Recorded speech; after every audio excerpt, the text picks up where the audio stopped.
ॐ भूर्भुवः स्वः तत्सवितुर्वरेण्यं भर्गो देवस्य धीमहि धियो यो नः प्रचोदयात्। परम पूज्य गुरुदेव वंदे माता जी, माँ गायत्री। परम वंदनीय, परम आदरणीय मातृ और श्रद्धेय बाबूजी और सभी भाई बहनों को, सभी साधकों को मेरा नमन वंदन, सभी को साधुवाद।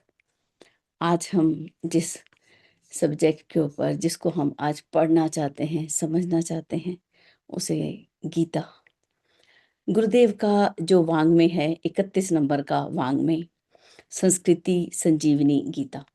उसके अंदर यदि हम देखें तो उसके अंदर गुरुदेव ने जो पहला जो भाग है, पहला जो खंड है, उसके अंदर गुरुदेव ने 12 प्रवचन के रूप में गीता को उन्होंने समझाया। एक कथा के माध्यम से कहानियों को डाला, रामायण के श्लोक, कबीरदास, रहीम, अनेक श्लोकों का संग्रह करते हुए 12 प्रवचन जो हैं हम वहाँ पर देखते हैं।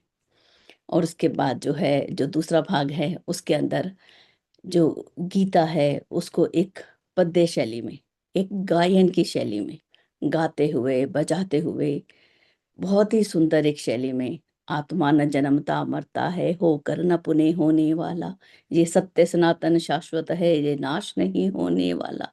कहीं भी नुक्कड़ नाटिका, सत्संग, प्रवचन, हम उसके श्लोकों को बड़ी आसानी से और सरलता से कंठस्थ भी कर सकते हैं और उसको गा बजा भी सकते हैं। तो बहुत ही सुंदर एक शैली के अंदर गुरुदेव ने उसको पद्य शैली में लिखा। जो तीसरा भाग देखें तो उसमें गीता गीता की जो महानता है उसके ऊपर गुरुदेव ने बहुत सुंदर एक तीसरा भाग हमें दिखता है। और जो चौथा भाग जो है वो श्रीमद् भागवत का सारांश, वो कितनी बड़ी श्रीमद् भागवत, और उसका एक सारांश जो है हमें चतुर्थ भाग में दिखता है।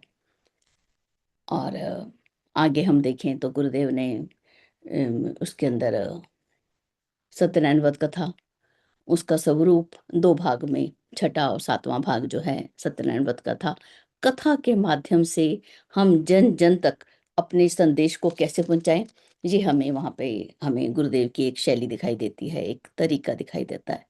तो चलिए आज हम शुरू करते हैं। सबसे पहले जो गीता का महात्म्य क्या है, क्यों पढ़ना चाहिए गीता, क्या है ये। तो इसके लिए भी गुरुदेव ने जो तीसरा भाग है वहां पर एक गीता का महात्म्य लिखा, उसके कुछ अंश जो हैं वो मैंने कुछ नोट किए, वो आपके साथ शेयर करती हूँ।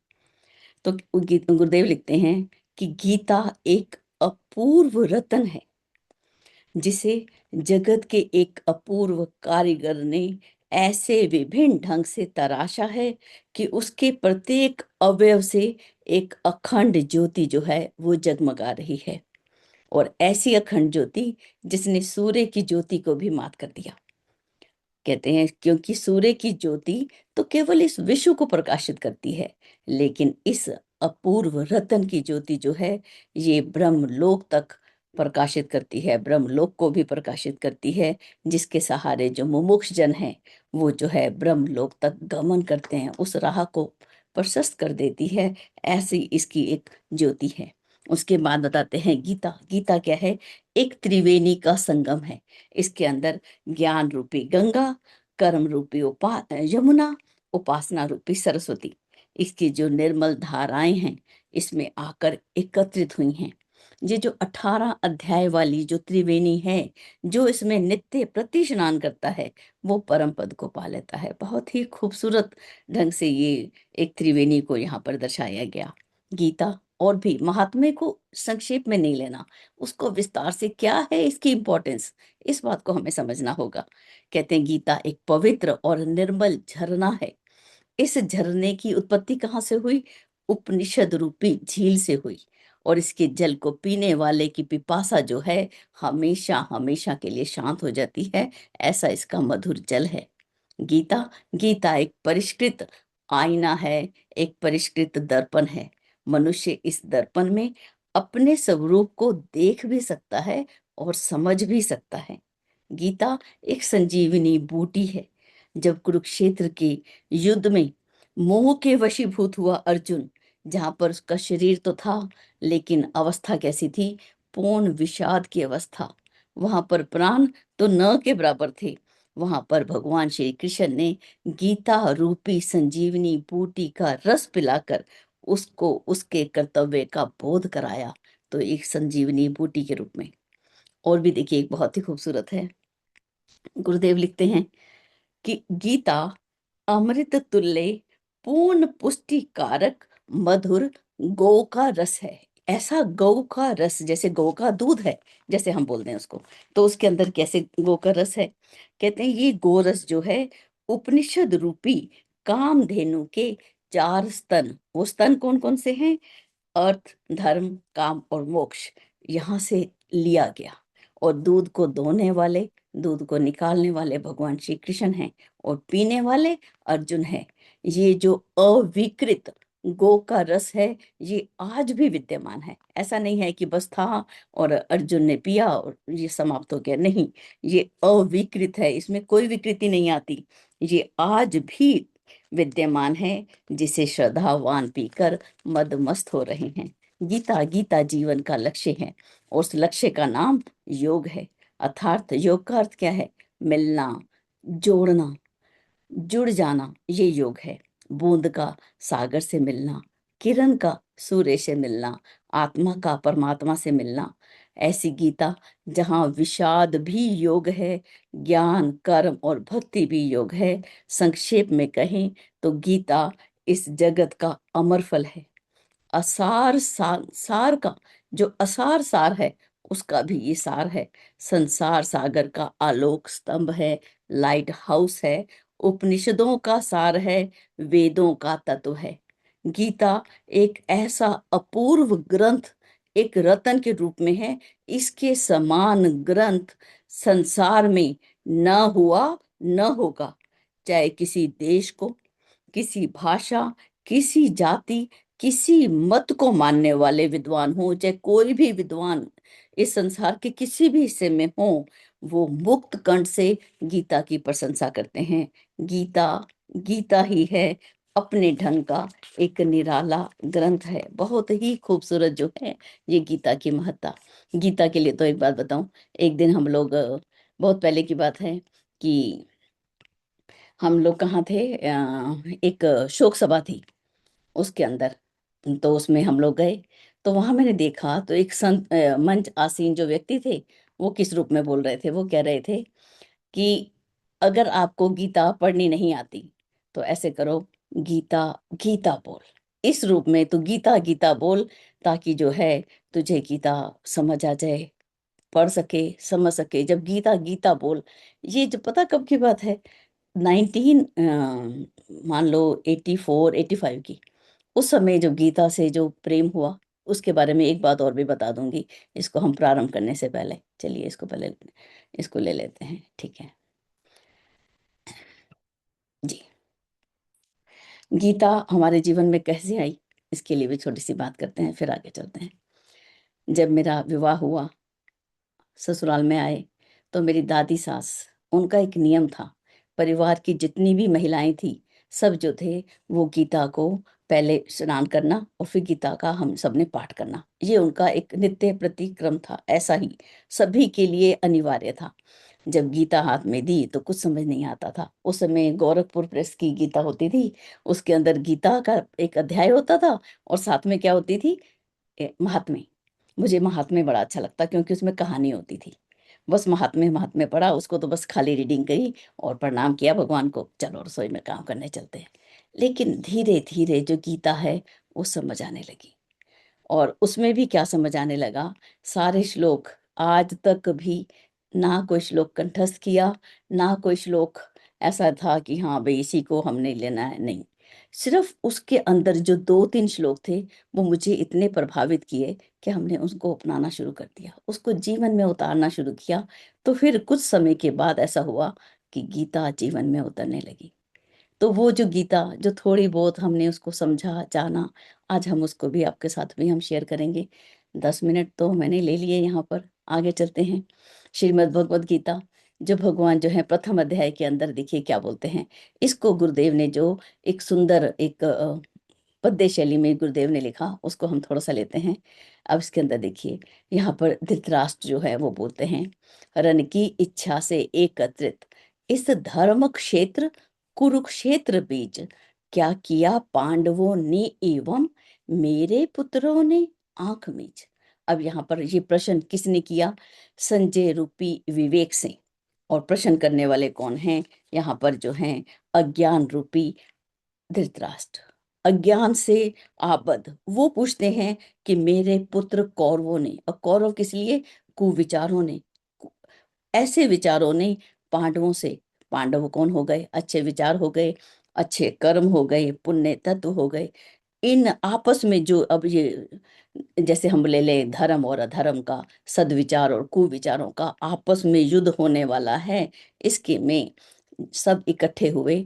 उन्होंने क्या किया? मेरे पुत्रों ने और पांडवों के पुत्र, पांडु पुत्रों ने। बताइए, यहाँ पर जो हम देखते हैं, यहाँ पर ऋषि व्यास ने युद्ध के बहाने जीवन संग्राम का ही हमें एक दिग्दर्शन कराया है। युद्ध का वर्णन तो हम गीता में देखें तो हमें कहीं भी दिखाई नहीं देता।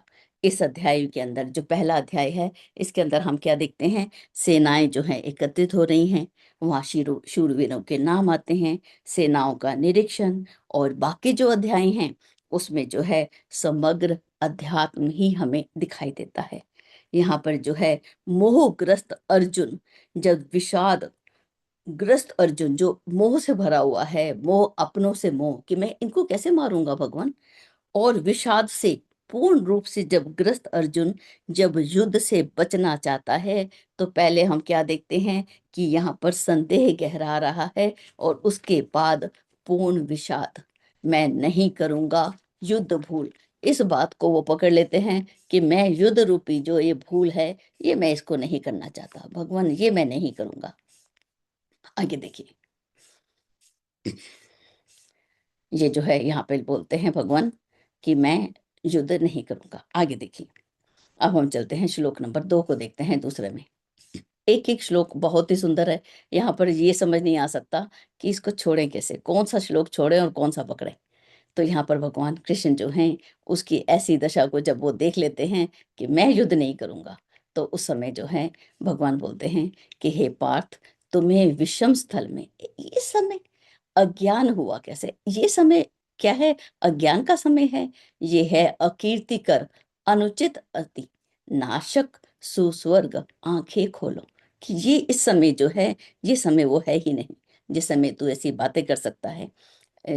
सभी श्लोकों को न लेते हुए कुछ थोड़े से ले लेते हैं। श्लोक नंबर 11 में देखते हैं। 11 में अंदर यही कहते हैं, भगवान उससे बोलते हैं, अब जब ऐसी अवस्था को देखकर, करता अशोच के लिए शोच, पंडित सम बातें करता है, क्या कभी सुज्ञानी धर्म हेतु जीवन देने से डरता है। कि तू बातें तो ऐसी करता है जैसे कोई पंडित करता है, लेकिन इस समय धर्म के लिए, अब हम धर्म की परिभाषा ही नहीं जानते, धर्म कहते किसे ही हैं। क्योंकि जब पहला अध्याय था, उसके भी अंदर जो बात आती है, धर्म क्षेत्र कुरुक्षेत्र, धर्म क्षेत्र किसको कहा गया था, ये बात भी मुझे यहाँ पे मैंने नोट की थी कि धर्म जो है, ये धर्म जो है इस संसार का सार है।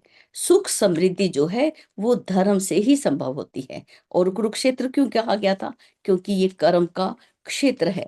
धर्म को अगर हमने समझना हो तो हम किसको ले सकते हैं? प्रज्ञा उपनिषद में गुरुदेव ने बहुत ही सुंदर जो परिभाषा है वो हमें धर्म की दी है। हमें धर्म को समझे बिना यदि हम आगे चलते हैं तो मुझे लगता है वो बड़ा गलती रहेगी उसके बारे में।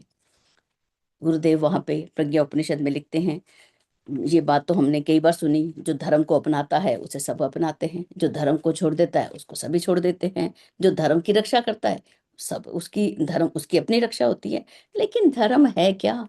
तो इसके लिए आश्वलायन ऋषि कहते हैं कि धर्म एक ही है, सत्य सनातन शाश्वत है।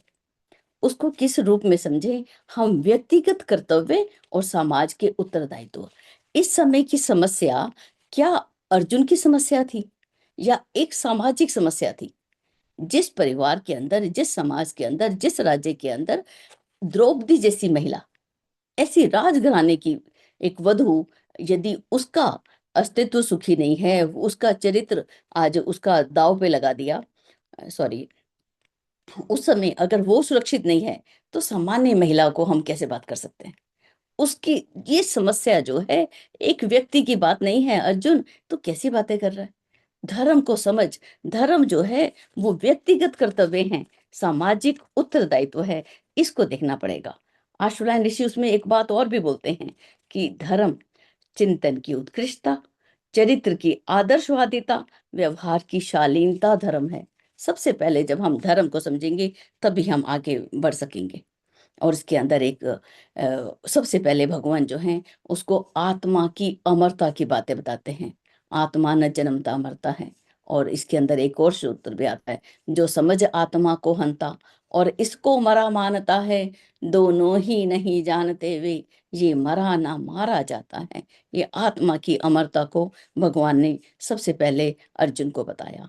और जो है ये आत्मा के बारे में बहुत कुछ, शस्त्र आदि काट सकते ना इसे, पावक न जला सकती इसको, जल इसे न गीला कर सकता, मारूत न सुखा सकता इसको। ये सारी बातें जो हैं उसको बोल दिया। लेकिन फिर ये बोला कि चलिए मान लिया, तू आत्मा को नहीं मानता, ये शरीर को मानता है। लेकिन शरीर को मानने के लिए भी श्लोक नंबर 26 देखते हैं। यदि सदा जन्म लेने वाला मरने वाला माने इसको, तो भी हे महाबाहु अर्जुन, है सोच कहो तू फिर किसको। कि अगर जिसने इस शरीर ने जन्म लिया तो ये मरेगा ही, ऐसा तो निश्चय है। और जो मर गया उसका क्या है यहाँ पे, जो जो पैदा हुआ उसकी मृत्यु भी होगी, और जिसका मरण हुआ उसका पुनर्जन्म भी होगा। इसीलिए तू परेशान ना हो, तनिक भी आर्त ना हो। और जो तुझे अपने पितामह और अपने गुरु द्रोण सब दिख रहे हैं, ये अव्यक्त जन्म से पूर्व और अव्यक्त मरण के बाद सभी होते हैं व्यक्त मध्य में ही, प्राणी तू चिंता ना कर कभी। कहते हैं कि ये इनका जो ये जन्म है, इससे पहले क्या तू इन्हें जानता था, या इसके बाद तू इसे जानेगा? तो ये बीच में जो व्यक्त हुए हैं, इनको लेकर तू चिंता ना कर। तो ये सारी बातें जो हैं अर्जुन को बताते हैं। श्लोक नंबर 47 एक और देखते हैं इसके अंदर। ये तो भगवान उसको यहाँ पे कर्म की महत्ता, हम किस प्रकार से कर्म करें, ये संदेश क्या केवल अर्जुन के लिए है या हमारे लिए, इस बात को हमें देखना है। ये सब कुछ जो बताया जा रहा है हमारे लिए ही बताया जा रहा है। इसमें बोलते हैं कर्मण्येवाधिकारस्ते माँ फलेषु कदाचन, अधिकार तुझे है करने का, केवल निष्काम कर्म नरवर, दे फल आसक्ति को त्याग, यही जीवन का सच्चा मर्म सुकर। अधिकार तुझे है करने का, कैसा कर्म करना है कि केवल निष्काम कर्म तू कर, फल आसक्ति को त्याग कर दे। यही एक सही रास्ता है, सही उपाय है, जो हम इस जीवन में काम को करते हुए आगे बढ़ते हैं। अब जो है अर्जुन सुन रहा है सब कुछ। अब अर्जुन ने सब देखा, तो फिर उसके अंदर जिज्ञासा उठने लगी, प्रश्न उभरने लगे। तो वो पूछा, और जब भगवान ने उसको ये सारी जो सब बातें बताई, स्थिर बुद्धि व्यक्ति कैसा होता है, तो उसके लिए उसने प्रश्न कर भी लिया। कहने लगा कि भगवान जो स्थित प्रज्ञ है उसका स्वरूप कैसा है, स्थिर बुद्धि बोलता है कैसे, रहता कैसे ये बतलाकर, कहिए वो चलता है कैसे। भगवान वो कैसे रहता है, उसका तरीका तो हमें बताओ, कि आपने ये निष्काम रूप से काम करूं, फल की इच्छा नहीं करूं, ऐसा कोई व्यक्ति हुआ भी है? अगर हुआ है तो वो कैसे रहता है? तो भगवान बता देते हैं। बोले ठीक है, मैं बताता हूँ। उद्वेग रहित है मन जिसका, दुख में सुख में ना चाह जिसको, जो वीत राग भय क्रोध मुक्त, कहते थिर बुद्धि शांत उसको। सर्वत्र स्नेह से रहित हुआ, जो शुभ में कभी प्रसन्न ना हो, थिर बुद्धि उसी की जो दुख पा, मन में किंचित भी खिन्न ना हो। कि किस प्रकार से इसको रहना है, सुख में सुखी नहीं, दुख में दुखी नहीं, मान अपमान निंदा स्तुति में एक समान। ये है स्थित प्रज्ञ की एक स्थिति। तो ऐसी स्थिति को पा, तब जो है इसको तू समझेगा और आगे बढ़ेगा। तो ये सारी बातें जो हैं बहुत ही खूबसूरत, एक भी श्लोक जो है छोड़ने की वो नहीं है। लेकिन आज थोड़ा सार और थोड़ा परिचय हम इसको लेना चाह रहे थे, तो थोड़ा थोड़ा से दो चार श्लोकों को लेते हुए आगे चलते हैं। तो ये भगवान का एक सांख्य योग, सांख्य मतलब एक वर्णन, एक बताना, विवेचना करना। और इसके अनेक शब्द जो मुझे डिक्शनरी में ढूंढने पे मिले। आगे चलते हैं। एक सांख्य का योग हमने पढ़ा, तीसरा अध्याय जो है वो है कर्म योग।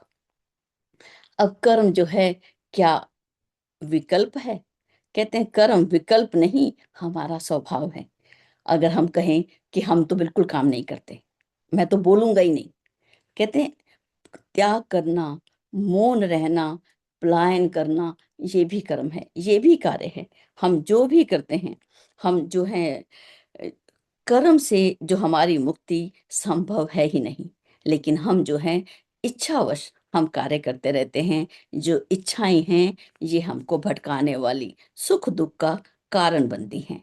तो ये जो है इस प्रकार से कहते हैं। एक और बात जो है इसके अंदर 21 नंबर श्लोक में मुझे बहुत अच्छी लगी, वो आपके साथ शेयर करते हैं। ये देखिए, कहते हैं जो सिद्ध पुरुष होते हैं, जो श्रेष्ठ होते हैं, घर के बड़े होते हैं, हमारे आचार्यगण होते हैं, वो उनके लिए उनका जो आचरण होता है उसको देखकर देखिए। जो जो करता आचरण श्रेष्ठ, नर और वही करने लगते, जो कुछ कर देता वह प्रमाण, उस पर चल जन तरने लगते। जैसे बड़े लोग करते हैं, बड़ी बहू करती है, बड़ी बेटी करती है, माता जी करती हैं, सासू जी करती हैं, मेरे ससुर करते हैं, जैसा जैसा वो आचरण करते हैं, छोटा बच्चा तो अपने माता पिता को देखकर सब कुछ करना सीख जाता है। तो ये बात इतनी महत्वपूर्ण है कि जो श्रेष्ठ लोग हैं, अगर वो बोलें, भगवान स्वयं भी बोलते हैं कि मेरे लिए तो कुछ भी असंभव नहीं है, ऐसा कोई वस्तु नहीं है, नहीं कुछ भी अप्राप्त मुझे, ऐसी कोई वस्तु नहीं है जो मुझे प्राप्त नहीं है, कोई कर्तव्य भी नहीं बचा, तब भी मैं कल्याण के लिए मैं सदा ही कर्म करता रहता हूँ। यहाँ पर है, जब एक बालक अपने पिता को सच्चाई के मार्ग पर अडिग देखता है, तब उसके लिए ईमानदारी एक मूल्य नहीं, जीवन की शैली बन जाती है। जब एक पुत्री अपनी माँ को संघर्ष में जूझते हुए एक मुस्कुराहट के साथ देखती है कि अरे इतना बड़ा संघर्ष, तब भी माँ प्रसन्न, सहनशील, तब उसके बाद उसके लिए जो सहन शक्ति है उसकी चेतना का हिस्सा बन जाती है। अगर मेरी माँ कर सकती है तो मैं क्यों नहीं। तो ये सारा जो आचरण है ये बहुत ही एक महत्वपूर्ण श्लोक है। हम अपने आचरण पर हम पूरा ध्यान दें कि हम क्या करते हैं, क्योंकि हमारे जो बाकी चलने वाले लोग हैं, हमारे पीछे रहने वाले लोग हैं, वो वैसा ही कार्य करेंगे। अब इसके अंदर एक और श्लोक को देखते हैं, 36 नंबर के श्लोक को देखते हैं। अर्जुन पूछते हैं कि भगवान, किससे प्रेरित होकर मनुष्य जो है पाप किया करता, मनुष्य पाप क्यों करता है, क्या कारण है कि मनुष्य जो है पाप किसको कहते हैं? कि जो नहीं करने योग्य वो हम काम करने लग जाते हैं तो उसको हम पाप बोलते हैं। तो भगवान कहते हैं कि यहाँ पर एक शब्द आते हैं कि उत्पन्न रजोगुण से होकर ये काम क्रोध ही महाअशन है, यही कराता पाप सदा, है यही महावैरी अर्जुन। यहाँ पे महावैरी किसको बोला भगवान ने? यहाँ पे जो रजोगुण से उत्पन्न हुआ काम और क्रोध। अब देखिए, काम जो है वो किस रूप में है? वो अदृश्य जगत में है, एक विचारों के रूप में है, छिपा हुआ है। लेकिन जो प्रकट होता है तब वो किस रूप में होता है? क्रोध के रूप में। ये काम जो है ये दोनों ही वैरी हैं। अपने वैरी को, अपने शत्रुओं को कभी छोटा नहीं समझना चाहिए। छोटा सा भी अगर हमें दिखता है कि हमारे अंदर ये काम, क्रोध, ये जो आ रहे हैं, इनको तुरंत ही इनका हमें नाश कर देना चाहिए। तो इस प्रकार से जब ये दोष जो है, काम किस रूप में है? अंदर छिपा हुआ, क्रोध बाहर प्रकट में। ये दोनों ही बातों को हम ध्यान रखेंगे। कर्म जो है हम किस प्रकार से, अब इसके अंदर जो कुछ श्लोक यज्ञ को लेकर भी आते हैं। यज्ञ किसे कहते हैं? यज्ञ कहते हैं अपने अहंकार को गला देना, अपने स्वार्थ को जला देना। हर कार्य जब हम प्रेम पूर्वक करते हैं तो वो एक यज्ञ ही है। समझदारी, ईमानदारी, जिम्मेवारी, बहादुरी पूर्वक जब हम कोई कार्य करते हैं वो एक यज्ञ ही है। तो एक यज्ञ का भी इसमें कुछ वर्णन हमको मिलता है। कर्म जो है बोझ नहीं, योग है। इसको हम बोझ समझ के ना करें, योग समझकर हम हर काम को करें तो कभी भी थकान नहीं आती। इसको देखना, करके देखना, कभी भी हमें थकान नहीं आती। अगला चलते हैं, चतुर्थ अध्याय, उसका नाम है ज्ञान योग। अब जो ज्ञान किसको कहते हैं? तो ये जो है इसके प्रारंभ में ही एक रहस्य जो है भगवान जो है अर्जुन को बताते हैं कि एक ऐसा योग जो है युगों युगों से चलता आ रहा है। यहाँ पर जो है भगवान अब क्या एक केवल सारथी रह जाते हैं? नहीं, अब वो सारथी के रूप में नहीं है। अब वो यहाँ पे ज्ञान विज्ञान को बताने वाले आ गए हैं। वो यहाँ पर एक योग पुरातन, वो तेरे हित के लिए कहता हूँ, क्योंकि तू मेरा भक्त है। तू इस बात को बड़े ही ध्यान से सुन। यहाँ पर जो है एक घोषणा, एक आश्वासन और एक चेतावनी हमें कहाँ दिखती है? वो यहाँ दिखती है। यहाँ पर भगवान के बाद कहते हैं, मैं क्यों आता हूँ? या मैं सारथी बनने के लिए तो मैं नहीं आया, कुछ और ही काम होगा। यदा यदा ही धर्म से ग्लानिर्भवति भारत है, जब जब होती है धर्म हानि, होती अधर्म की वृद्धि जहां, निश्चित ही कुंती पुत्र सुनो, तब तब होता मैं प्रकट वहां। कि जब धर्म की हानि होती है, तुम्हारे और मेरे तो अनेक जन्म हो चुके हैं, तुम भूल गए और मुझे याद है। और जब भी मैं धरती पर आने का कारण क्या है? कि जब धर्म की हानि होती है, जब हम अपने कर्तव्यों से, जब हम समाज के कर्तव्यों से, जब हम अपने परिवार के कर्तव्यों से, और जब अपने राष्ट्र के और विश्व के कर्तव्यों को हम भूल जाते हैं, तो भगवान को आना पड़ता है हमें याद दिलाने के लिए, धर्म की याद कराने के लिए भगवान वापस आते हैं। तब मैं प्रकट होता हूँ। किस लिए प्रकट होता हूँ? रक्षा करने सत्पुरुषों की, करने दुष्टों का दमन सदा, सुस्थापित करने धर्म श्रेष्ठ, युग युग में होता प्रकट सदा। कि मैं हमेशा सत्पुरुषों की रक्षा करने के लिए आता हूँ, बुरे पुरुषों की रक्षा करने के लिए नहीं आ रहा, दुष्टों का दमन करने के लिए। धर्म जो श्रेष्ठ धर्म है, इसकी स्थापना करने के लिए मैं युग युग में प्रकट होता हूँ। तो ये जो है एक चेतावनी के रूप में भगवान हमें देते हैं, एक आश्वासन, एक घोषणा जो हमें यहाँ पर दिखाई देती है। अब उसके बाद और अभी आगे चलें, 15 नंबर का श्लोक और देखना है, ये रहा। अब ये जो है, ये जो ज्ञान है, इसको हम कैसे पा सकते हैं? इसके लिए बहुत ही सुंदर एक श्लोक दिया, 15 नंबर का। यूं जान, इस ज्ञान को कहाँ से जान? यूं जान, पूर्वजों के द्वारा जो किया गया कर्तव्य कर्म, हो जिससे हृदय शांत पावन, कर तू वे ही कर्म धर्म। कि सबसे पहले अपने गुरुओं के पास जा, अपने पूर्वजों के पास जा, अपने विद्वान जनों के पास जा, जिन्होंने उस ब्रह्म को जाना, जिन्होंने धर्म को जाना, जिन्होंने कर्तव्य को जाना, जिन्होंने कर्म को जाना, उनके पास जा। उससे क्या होगा? तेरा हृदय कैसा हो जाएगा? शांत हो जाएगा, पावन हो जाएगा। और वह तू जो है, कर तू वे ही धर्म कर्म, तू वैसे ही धर्म कर्म कर जैसे तुझे तेरे गुरुजन बताते हैं, तेरे पूर्वज बताते हैं। है। अब यहाँ पर और भी कई प्रश्न जो हैं अर्जुन लेकर खड़ा है गुरुदेव से, क्या कर्म है, क्या अकर्म है, इसको भी जानते हैं, कर्म और अकर्म। चलिए इसके आगे चलते हैं, श्लोक नंबर, ज्ञान को ही देखते हैं। क्योंकि कर्म और सारे जो व्याख्या है वो अगले श्लोकों में आएंगी, तो इसको आगे लेते हैं, इसको आगे चलते हैं। ठीक है। क्योंकि कर्म और अकर्म इसको जानना जरूरी क्या है? क्योंकि गहना कर्मणो गति, क्योंकि कर्म की गति जो है बड़ी गहन है, इसीलिए इसको जानना बहुत जरूरी है। तो अब इसको कर्म को हम कैसे करें अनासक्त भाव से, उसके लिए श्लोक नंबर 23 को देखते हैं, तो फिर मिलेगा हमें इसका अर्थ भी। 23, अब कैसे हम कर्म करें? यज्ञार्थ कर्म करते जो जन, होकर निर्भय आसक्तिहीन। कि कर्म कैसे करना है? जो यज्ञ के लिए कर्म किए जाते हैं, जो इस तरह से कर्म करते हैं, वो कैसे कर्म करते हैं? निर्भय होकर, समझदारी से, ईमानदारी से, बहादुरी से, निर्भय होकर और आसक्ति से हीन होकर जो काम करते हैं, उनको, उन भक्तों को देना। उनका काम कैसे होता है? संपूर्ण कर्म कटते उसके, वह मुक्त ब्रह्म में सदा लीन। उनके कर्म कैसे होते हैं? वो कर्म बंधन से मुक्त रहते हैं और सदा ही ब्रह्म में लीन होते हैं।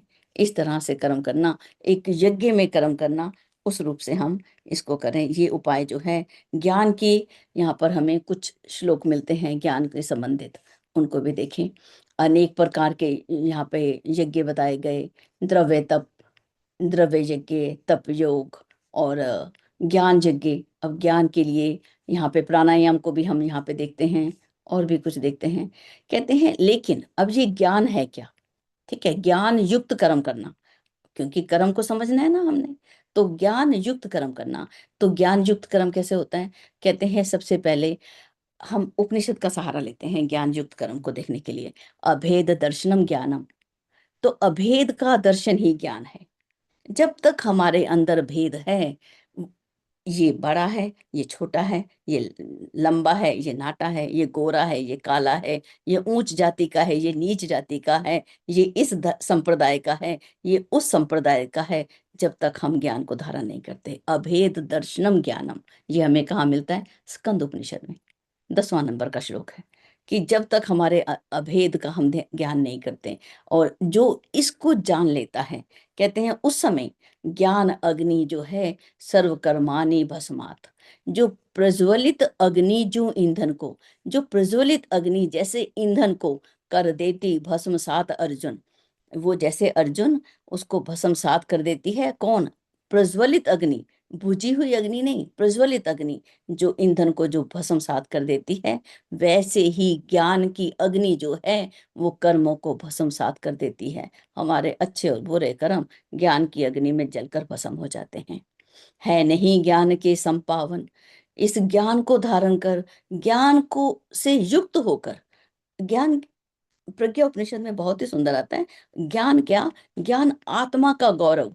हम मनुष्य हैं, क्या मनुष्य के अनुसार हम काम करते हैं? जब मनुष्य के अनुरूप हम कार्य नहीं करते, तो हमें कौन मनुष्य बोलेगा? हमें कौन मानव बोलेगा? हमें तो सब दानव बोलेंगे। तो ज्ञान जो है, ये आत्मज्ञान, अपने आप को जान। है नहीं ज्ञान के संपावन, कुछ भी साधन ऐसा सुंदर, स्वमेव समत्व योग द्वारा पाता नर आत्मा अनुभव कर। ज्ञान के पावन तो कुछ भी सुंदर नहीं है, लेकिन ये ज्ञान मिलता कैसे है? उसके लिए श्लोक नंबर 39 में लिखा, श्रद्धावान लभते ज्ञानम। जब तक श्रद्धा नहीं है हमारे आचार्य के प्रति, हमारे अध्यापक के प्रति, हमारे माता पिता के प्रति, हमारे विद्वजनों के प्रति, हम उस ज्ञान को पा ही नहीं पाते, समझ ही नहीं पाते। बड़ा आसान है जीवन में अगर हम देखें। मैं तो अपने बच्चों से पूछा करती थी कि मैथ्स का टीचर कैसा लगता है? बोली बहुत अच्छी है। इंग्लिश का टीचर कैसा है? बहुत अच्छा। विज्ञान का? बहुत खराब है। इसका मतलब मेरा बच्चा विज्ञान में निश्चित रूप से कमजोर है। जाइए उस अध्यापक से मिलिए। उन दोनों के अंदर की एक बॉन्डिंग, उनका प्रेम, उनका आपस में बढ़ना चाहिए। बच्चे को उसके बारे में बताना, यानी कि बच्चे को ट्यूशन की जरूरत है, एक्स्ट्रा उसको पढ़ाना पड़ेगा, तब उसका उसके अध्यापक के प्रति उसकी श्रद्धा बढ़ेगी तभी। अदरवाइज तो बच्चा बड़ा कमजोर होगा। श्रद्धावान लभते ज्ञानम। और कौन? जो श्रद्धावान है, जितेंद्रिय जन, जिसने अपनी इंद्रियों को जीत लिया है, वो ही ज्ञान को पाता है, वो ही सत्कर्म में परायण हो जाता है। ऐसे ज्ञान को प्राप्त करके वो चिर शांति अचल है पा जाता। उसके बाद ही वो अचल शांति को जो पा लेता है। जो श्रद्धा रहित ऐसा व्यक्ति, उसका सब कुछ खो जाता है। तो इसलिए श्रद्धा से युक्त होकर ही हमें अपने अध्यापक के पास और इस ज्ञान को समझना, बार बार इसको पेपर पे लिख लेना। अभेद दर्शनम ज्ञानम, सिर्फ 3 अक्षर हैं, अभेद दर्शनम ज्ञानम। इसको जब तक अपने जीवन में उतार नहीं लिया ना, हम ज्ञान को नहीं समझ सकते। इस भेदभाव से हमें ऊपर उठना ही पड़ेगा। ये मेरी माता है और ये मेरी सासू है, नहीं, ये मेरी पुत्री है और ये मेरी बहू है, बिल्कुल भी नहीं। सब एक हैं, सभी के अंदर वो परमात्मा है। जब हमारी स्थिति इस रूप में आ जाएगी, हम तभी आगे बढ़ सकते हैं। आगे चलते हैं, 5वां अध्याय, संन्यास योग। अब देखिए संन्यास को हम क्या देखें। कहते हैं संन्यास को हम लोग अपने आप पे, सबसे पहले अपने पे घटा के देखते हैं। कई बार ऐसा मन नहीं होता कि सब कुछ छोड़ के ना कहीं भाग जाए, छोड़ दें सब कुछ। कई बार तो हम वेकेशन लेने के लिए, छुट्टियां मनाने के लिए भी इसलिए चल जाते हैं, चलो चलो घर से कहीं दूर चले जाते हैं, भाग जाए यहाँ से। तो यहाँ पर जो भाव हमें आते हैं, तो क्या अर्जुन को नहीं आया होगा इस युद्ध के मैदान में? मैं इनको कैसे मारूं, छोड़ छाड़ के भाग जाऊं मैं। तो उस समय जो है, भगवान ने सबसे पहले उसको क्या बताया? आत्मा की अमरता बताई, फिर कर्म का महत्व बताया, फिर ज्ञान का प्रकार समझाया। लेकिन अब एक और प्रश्न आता है कि क्या सब कुछ छोड़ देना सन्यास है? क्या यही मुक्ति है? उपनिषद भी कह देता है, त्याग किसको बोलते हैं? न कर्मणा न प्रजया धनेन त्यागेन एके अमृत तत्व मानसु, अर्थात त्याग के द्वारा ही सब कुछ पाया जाता है। तो ये त्याग क्या है? सब कुछ छोड़ देना, क्या यही त्याग है? यही सन्यास है? तो ये तो बहुत सरल है, मैं सब कुछ छोड़ के चला जाता हूँ भगवान। तो लेकिन भगवान क्या बोलते हैं? श्लोक नंबर 3 से देखते हैं। कौन है सन्यासी? कहते हैं, करता ना द्वेष आकांक्षा जो, सन्यासी वही नित्य अर्जुन। कि जिसके अंदर द्वेष नहीं है। द्वेष कहाँ है? जहां संसार है वहां पर द्वेष है, जहाँ अध्यात्म है वहां पर द्वेष नहीं है। अब मेरे साथ बच्चे पढ़े, बहनें पढ़े, तो मैं बोलूंगी वो ज्यादा से ज्यादा जाने, तो वहां पर तो द्वेष है नहीं। हम प्रार्थना करते हैं सहना ववतु, हम दोनों साथ साथ आगे बढ़े, तो वहां पर क्या द्वेष है? लेकिन संसार में उसका टीवी मेरे से बड़ा कैसे, उसका घर मेरे से बड़ा कैसे, तो वहां पर द्वेष है। तो ऐसी स्थिति को पा लेना, करता ना द्वेष आकांक्षा जो, सन्यासी वही नित्य अर्जुन। अर्जुन उसी को सन्यासी कहते हैं। निर्द्वंद उसे कब व्याप सका, सर्वस्व मुक्त वैभव बंधन। कि वो जो है वो ही सन्यासी है। और देखिए और भी सन्यासी कौन, श्लोक नंबर 10 को देखते हैं। जो सभी कर्म प्रभु अर्पित कर, सारे कर्म जो है प्रभु को अर्पित कर देता है। जो कुछ किया सो तैं किया, प्रभु तू ही करने योग। जब इस भाव से आसक्ति त्याग नित कर्म करे, आसक्ति को छोड़ने की बात की गई है, इस संसार को छोड़ने की बात नहीं की गई। तो उस समय की स्थिति कैसी होगी? जो कमल पत्र जल से ना लिप्त। जैसे कमल का पत्ता जो है जल से कभी लिप्त नहीं होता, कभी भीग के गल नहीं जाता, कभी देखा है? कभी वो ऐसा लिप्त नहीं होता, भीग नहीं जाता। त्यों पापों से सदा परे। ऐसे ही जो व्यक्ति है जो इस प्रकार से आसक्ति का त्याग करते हुए कर्म करेगा, वो पापों से सदा परे हो जाएगा। आगे देखिए और भी श्लोक नंबर 20 को देखते हैं। श्लोक नंबर 20, और उसकी स्थिति कैसी है? सन्यासी है कौन? कहते हैं, जो प्रिय को पाकर मुदित ना हो, पा अप्रिय को उद्विग्न कभी। संशय विहीन थिर बुद्धि ब्रह्मविद, आत्मलीन वे कहें सभी। मतलब कि जो प्रिय को पाकर मुदित ना हो, अगर बहुत प्यारा मिला, बहुत अच्छा मिला, आज तो सुख ही सुख है, तो इतना प्रसन्न हो गया कि अब तो उसको नींद ही नहीं आती। और आज कुछ छिन गया, कुछ टूट गया, कोई उठा के ले गया, तो उस समय जो उद्विग्न नहीं होता, परेशान नहीं होता, ऐसा व्यक्ति जो संशय से वहीन है, कोई संशय नहीं, सिर्फ एक है, मेरे पीछे मेरा भगवान बैठा है, मेरे पीछे मेरा प्रभु है। ऐसा संशय विहीन स्थिति, स्थिर बुद्धि। बुद्धि कैसी है? जो स्थिर, हमने पहले पढ़ी, ब्रह्मविद, ब्रह्म को जानने वाला ऐसा व्यक्ति, उसको सब कैसे कहते हैं? कि वो ब्रह्मविद है, वो आत्मलीन है। ऐसी स्थिति जो है वो सन्यासी की होती है। सन्यास किसी को छोड़ने का नाम नहीं, इस स्थिति को समझने का नाम है।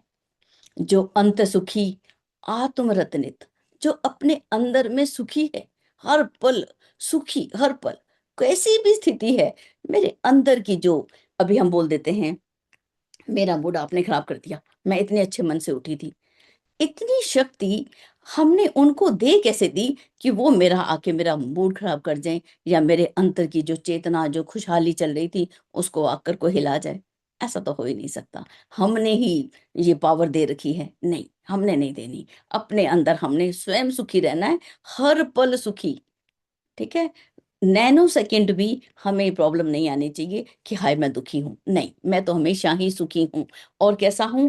आत्मरत, अपनी आत्मा में ही रत, आत्मा से ही मैं खेलता हूँ, आत्मा में ही रमन करता हूँ। है जिसकी आत्मा में प्रकाश। आत्मा कैसी है?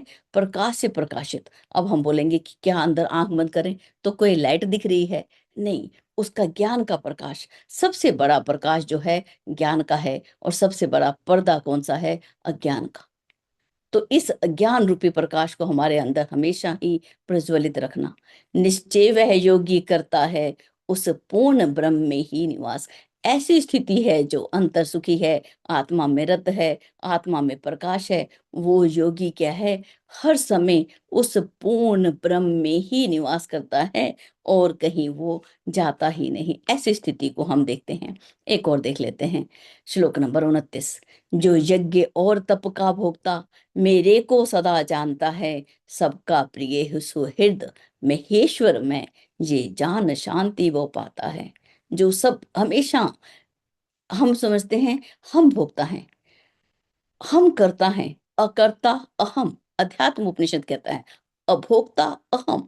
मैं भोगने वाला नहीं हूं, भोगने वाला कोई और है। जो उसको, उस परमात्मा को, तब का भोगने वाला, उसको जो सदा जानता है, वो ही सबका प्रिय, जो मुझे ही महेश्वर जानता है कि मैं हूं, उसी व्यक्ति को शांति पाता है। अकर्ता अहम, अभोक्ता अहम, ऐसी स्थिति में रहते हैं तभी हम शांति को पाते हैं। तो ये सन्यास जब योग हो जाए तब इसको हम और अच्छे से समझेंगे। अब हम चलते हैं छठे अध्याय की ओर, समय को भी देखते चलें। अब इसके अंदर जो है श्लोक नंबर 6 से शुरू करते हैं। ये अब यहाँ पे एक श्लोक आता है, जो जीत स्वयं को लेता है उसका आत्मा ही मित्र सदा, जो अपने को ना जीत पाता उसका आत्मा ही शत्रु सदा।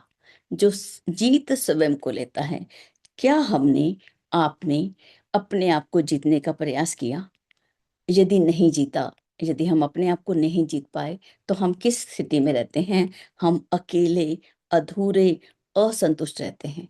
यहाँ जो है, ये अध्याय जो है युद्ध की बात नहीं करता, शांति की बात करता है। इसका नाम है ध्यान योग। यहाँ पे ध्यान, अभेद दर्शनम ज्ञानम ध्यानम निर्विषय मन।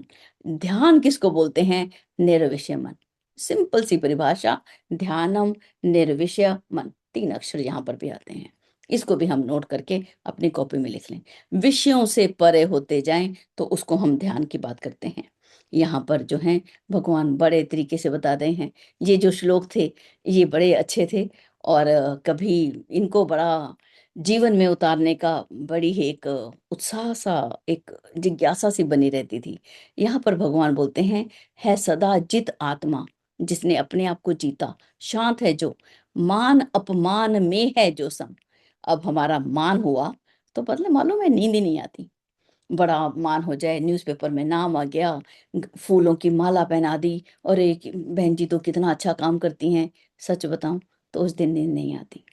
और जिस दिन किसी ने हमको टीम से ही बाहर निकाल दिया, आप अपनी एनजीओ से ही निकाल दिया, नहीं बहन जी आप रहने दीजिए, आपके मतलब का ये काम ही नहीं है, उस समय भी नींद नहीं आती। इसको प्रैक्टिकल जब हम कर ले, बिना प्रैक्टिकल के ये गीता नहीं उतरने वाली। इसको प्रैक्टिकल में हमें देखना पड़ेगा। सर्दी और गर्मी जिसके लिए समान हो, अब सर्दी भी आएगी और लगेगी भी सही, गर्मी आएगी और गर्मी लगेगी भी सही, लेकिन हम उसके लिए तैयार हैं। उसके लिए हम तैयार हों, बिल्कुल तैयार हो जाए। और स्थिति कैसी है, सुख भी आएगा, दुख भी आएगा, उसमें जो समत्व को धारण करेगा।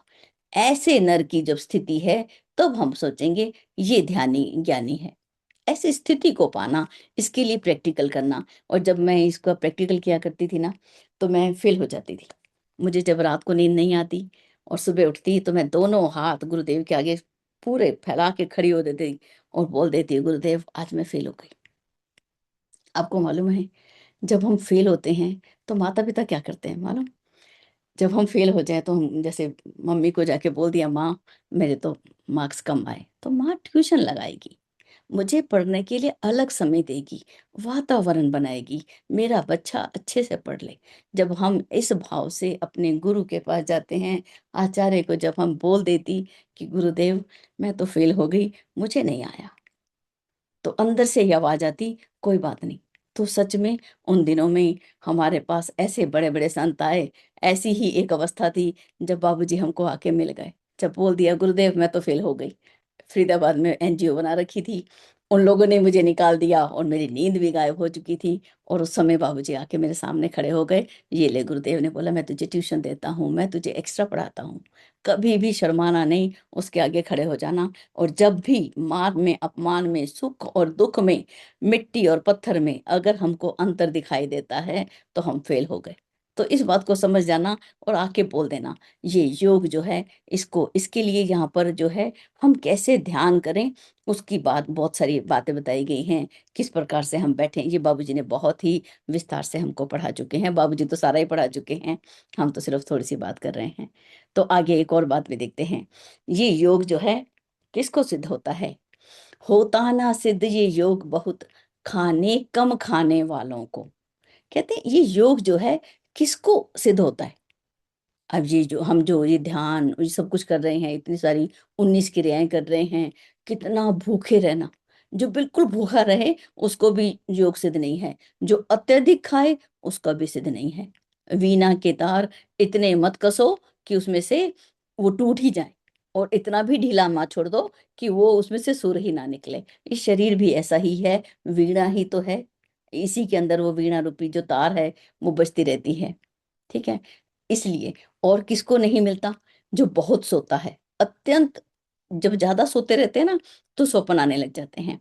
जैसे ही सौपन आने लगे ना तो बिस्तर छोड़ के खड़े हो जाइए, मालूम पड़ जाता है कि मुझे सौपन आ रहा है, छोड़ दो, नहीं नहीं नहीं भगवान, मुझे सपने नहीं देखने, मुझे तो ये जागृत अवस्था में ही काम करना है। तो ऐसी स्थिति को भी, उसको भी ये जो है, और किसको मिलता है? नियमित आहार विहारी को, यथा युक्त युक्त आहार विहार से, कि जो युक्त, जो नियमित रूप से अपने शरीर का ध्यान रखता है, नियमित रूप से इतने घंटे सोना है, इतने घंटे जगना है, ऐसे व्यक्ति को, ऐसे व्यक्ति को जो है वो जो है ये ज्ञान जो है वो हमें मिलता है। और देखिए इसके अंदर श्लोक, और श्लोक नंबर 33 में जो है अर्जुन बोलते हैं कि भगवान, ये मन तो इतना चंचल कि मैं ध्यान में बैठता हूं तो ध्यान लगता ही नहीं, मालूम नहीं कहाँ कहाँ भाग जाता है। तो इसके लिए भी भगवान उसको यहाँ पे देखते हैं, कहते हैं थिर नहीं देखता मैं उसको, हे हरि चंचल होने से मन। हे भगवान, ये मन इतना चंचल है, इसको मैं स्थिर भाव में नहीं देखता, ये तो भागता ही रहता है। तो और कैसा है? इसलिए वायु की भांति सदा दुष्कर ये वश में होने वाला, ये जो भगवान बताते हैं। हाँ, ये अर्जुन ने प्रश्न किया तो भगवान बताते हैं कि मन बड़ा चंचल है, ये मैं मानता हूँ, बड़ा दुष्कर है, वायु की भांति। मैं इसको, हम इसको नहीं पकड़ सकते, लेकिन फिर भी एक रास्ता है। कौन सा है? वैराग्य तथा अभ्यास कठिन। कि इस बात को देख, ये वश में होता है, ये वश में होता है वैराग्य करने से। अनासक्त, इन सब चीजों से हम अनासक्ति ले लें, और अभ्यास करना, हमें अभ्यास करना एक आदत हो। अब आदत कैसी होती है हमको? हम रूटीन में अगर हम ले लें कि हमने हर पल उस ब्रह्म को याद रखना है, उस परमात्मा को याद रखना है। अभी बहुत सारे हैं इसके अंदर, लेकिन हम सब तो ले नहीं सकते, लेकिन थोड़े से ही हम समझ लेते हैं इसको। कि अभ्यास जब हम सोने जाते हैं तो एक अभ्यास नियमित रूप से हो, कि मैं अपने गुरुओं को, अपने आचार्यों को, उस परमात्मा को मैं नमन करूं, उसको प्रणाम करूं, और अपने इस दिन का जो हम एक अनुभूति योग बोलते हैं, जो हम अपना एक समर्पण कर दें, जो भी कुछ हुआ वो आपने ही किया, मैंने कुछ नहीं किया। और जो मुझसे, ध्यान किसको बोलते हैं? बाबूजी तो बहुत बार बोलते हैं कि गुरुदेव बोला करते थे कि तुमने ध्यान किया, तुमने मूवी देखी या ध्यान किया? क्या ध्यान के अंदर अपने अवगुणों को देखा?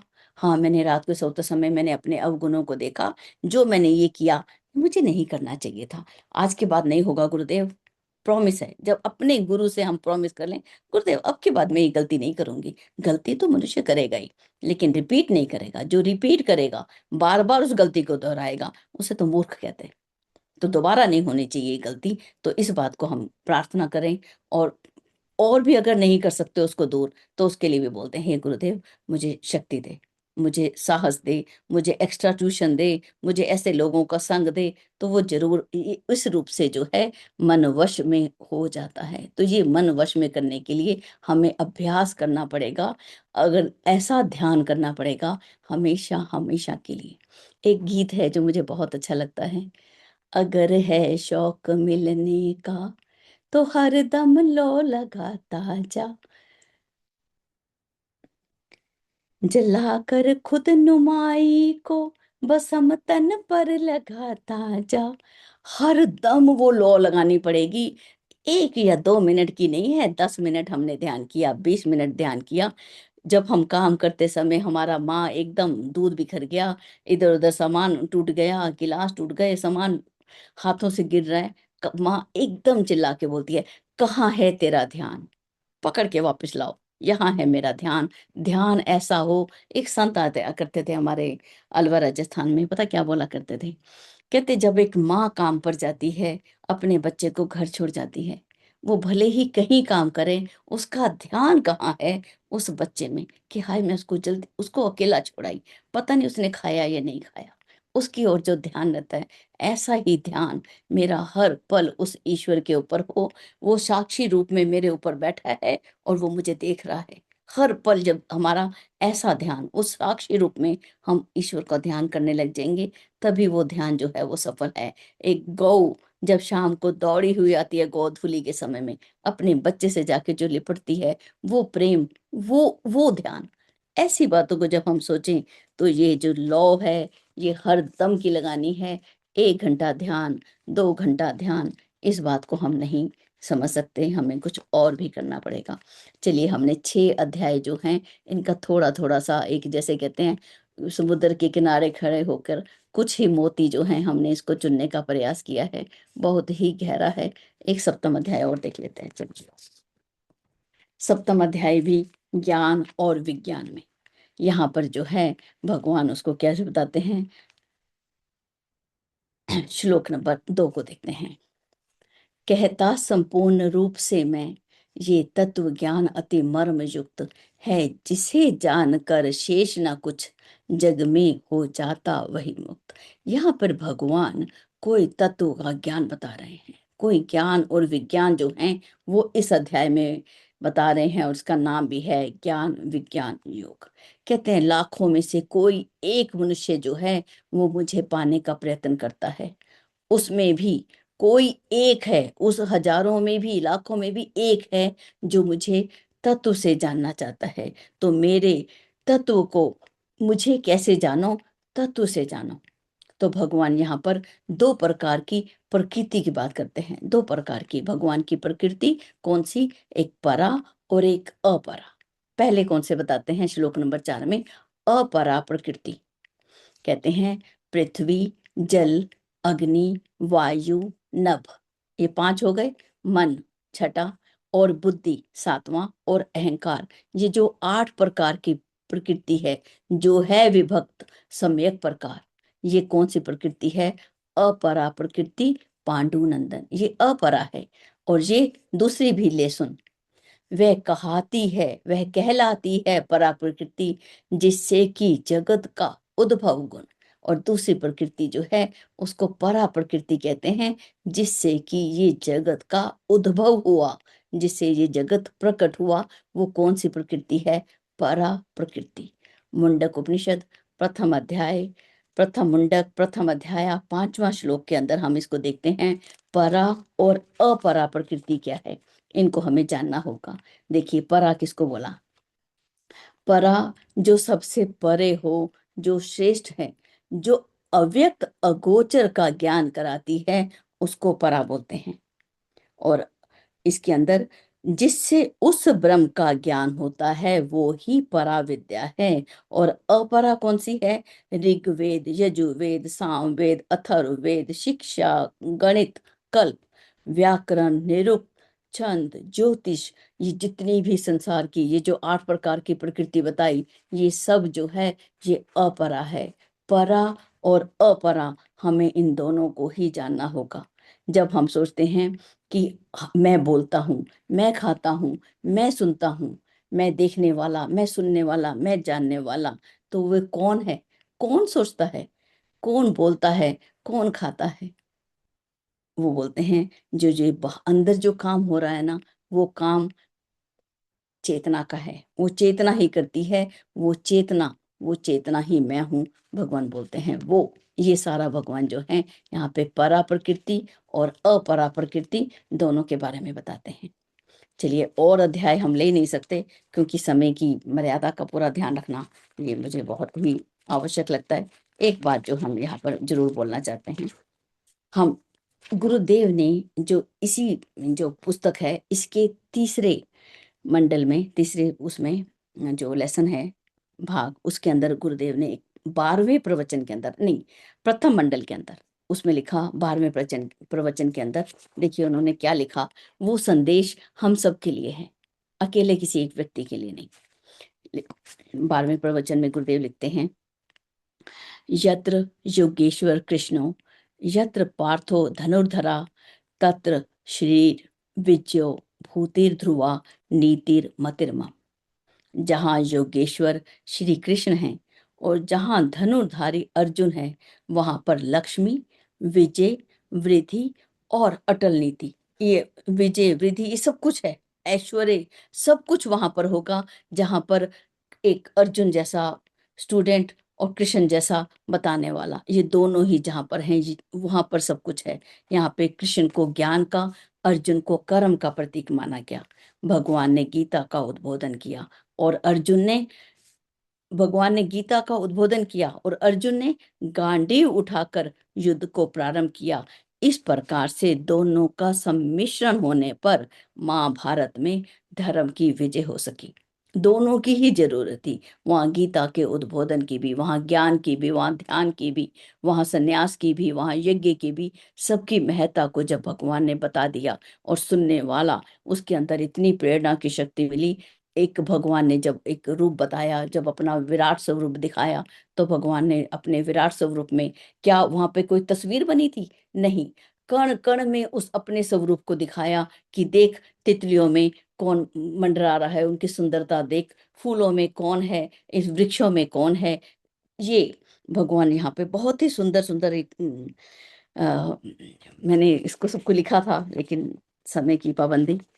लेकिन चलिए, जो मैं बोलना चाह रही थी कि इस प्रकार दोनों का सम्मिश्रण होने पर ही महाभारत में धर्म की विजय जो है संभव हो सकी। इसके बिना विजय हो नहीं सकती थी। ठीक है, हमें भी ऐसा ही जीवन जीना है। ठीक है, दूसरों को प्रेरित करते हुए, प्रेरणा भरते हुए, उस ईश्वर को सर्वव्यापी हर कण कण में जानते हैं। गुरुदेव एक बात और बहुत ही सुंदर लिखते हैं वहां पर, जैसे मिट्टी का खिलौना जो गाय है, मिट्टी से अगर कोई गाय बना ली जाए तो उसका दूध नहीं दोहा जा सकता, उससे दूध निकलेगा क्या? कभी नहीं मिलेगा। उसी प्रकार निष्प्राण ज्ञान से जीवन का विकास नहीं हो सकता। ज्ञान निष्प्राण नहीं हो, प्राणवान ज्ञान को हम धारण करें। धर्म राज्य की, राम राज्य की स्थापना हमारा उद्देश्य है। ये गुरुदेव के शब्द हैं। मैं तो सिर्फ एक डाकिया डाक लाया, एक डाकिये के रूप में यहाँ पर हम लोग बात कर रहे हैं कि धर्म राज्य की, राम राज्य की स्थापना हमारा उद्देश्य है।